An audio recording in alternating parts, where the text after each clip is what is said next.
Hi everyone, this is the 167th video of the ACT Math Practice Problem series, and here we have an interesting problem from the concept of function and its domain and range. As I always recommend, before seeing the solution, you can pause the video and give it a try yourself, and after that of course you want to match with my solution. So let's get started. Here the question says, if f of x is equal to 5 plus 2 times sine of 2 times x plus pi, then the range of f of x is which of the following 5 options? So we have been asked to find out the range of this function. To solve this type of problem, we have to remember one fundamental inequality of the sine ratio in trigonometry, and that is kind of like this. Sine of any angle, in this case I am using u as a variable because x is already in the original function, so I am trying to avoid x. So instead I am using u as the variable. So sine of any angle is always in this range, greater than or equal to -1 and less than or equal to 1. So that means the value of a sine function or the value of a sine ratio can go from -1 to +1 and it will stay within that range, right? So in our question, we have sine of 2 times x plus pi. So can we assume that as u? So I am simply going to assume 2 times x plus pi. I am going to assume that as u radian, right? So I'm just simply going to use a variable u in place of 2 times x plus pi. Our function is then going to look something like this. So our function will look like f of x is equal to 5 plus 2 times sine of u.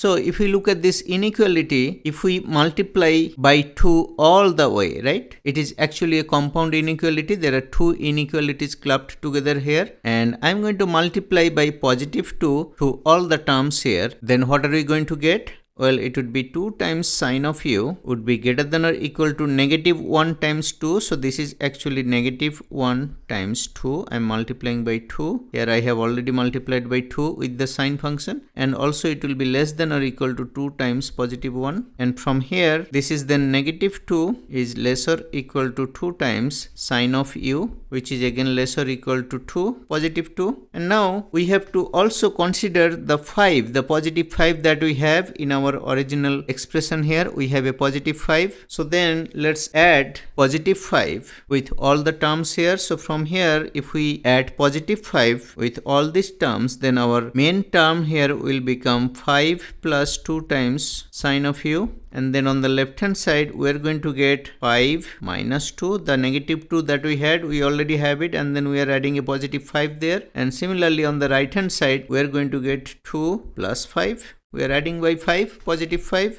So then from here, if we simplify a little bit, so this is going to look like 3, and then less than or equal to 5 plus 2 times sine of u, which is less than or equal to +7. And then if you carefully look at it, 5 plus 2 times sine of u, that is nothing but our original function. So essentially what we got here, well, we have +3 less than or equal to our function, which is again less than or equal to 7. And that is our answer. That means the value of this function can be between +3 to +7, right? So in interval notation, we can also write it like this. We can write it as 3, 7. So it is from +3 to +7, both included because we have the equal sign there. So we need to use the square bracket. And if you look at our answer options, we have 3, 7 under option D. So option D would be the correct option. I hope everything made sense. Thank you for watching. See you in the next video.